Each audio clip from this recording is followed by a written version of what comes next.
আজকে ক্লাসে গেছিলাম। তো ক্লাস শেষ করার পরে প্রতিদিন ৩ জন করে রুম পরিষ্কার করার জন্য দায়িত্ব দেই।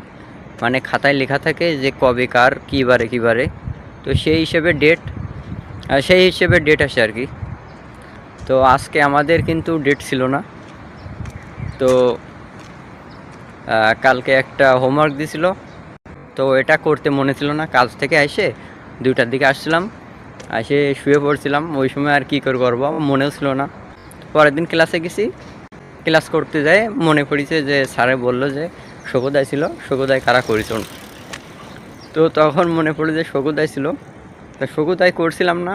এবার পরে কি করলে, যারা শকুদায় বা হোমওয়ার্ক ইংলিশে যেটা হোমওয়ার্ক বলে, বাড়ির কাজ, তো বাড়ির কাজ না করার কারণে আজকে আমাদের পরিষ্কার করার ডেট ছিল না। তারপরে ওই ডেটটা দিয়ে দিলে যে একদিন বেশি পরিষ্কার করব, মানে আজকে পরিষ্কার করব, আবার যে ডেটে আছে ওই ডেটেও কিন্তু পরিষ্কার করা লাগবে।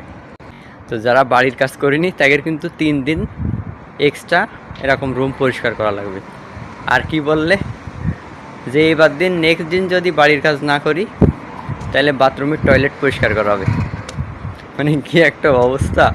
এমনি ক্লাস শেষ করার সাথে সাথে কাজের দিকে যাইতে হয়, খাওয়া দাওয়া করা লাগে।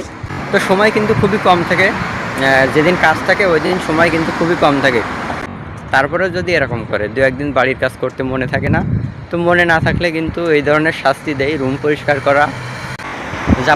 জাপানিজদের কাছে প্রত্যেকটা কথার গুরুত্ব আছে। তারা যে কথাটা দেবে সেইটা তারা করার চেষ্টা করবে। জাপানিজদের কাছে কিন্তু কথার গুরুত্ব অনেক বেশি।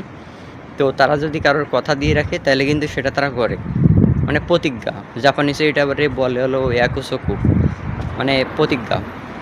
তো প্রতিজ্ঞা ভঙ্গ কিন্তু তারা পছন্দ করে না। আপনি যদি বলে থাকেন যে সকাল 9টায় দেখা করব, তাহলে কিন্তু তার 5 থেকে 10 মিনিট আগে সেই জায়গায় যেয়ে আপনার থাকা লাগবে, তা নাহলে কিন্তু এটা প্রতিজ্ঞা ভঙ্গ হয়ে যাবে। তো জাপানিজরা কেউ কিন্তু প্রতিজ্ঞা ভঙ্গ করে না। তারা যে সময় ডেট দেয় সেই সময় কিন্তু দেখা করে, তার 10 থেকে 15 মিনিট আগে যায় দরকার হলে।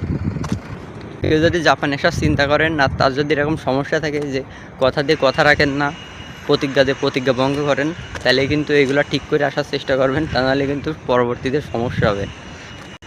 আপনি কথা দিয়ে রাখলেন যে ইন্টারভিউ আপনার হলো 3টের থেকে, আপনি কথা দিয়ে রাখলেন 3টের থেকে ইন্টারভিউ দেবেন, তো আপনি গেলেন 3:30 বা 10-15 মিনিট পরে, কিন্তু তাইলে আপনার ইন্টারভিউ নেবে না। আবার স্কুলের ক্ষেত্রেও একই।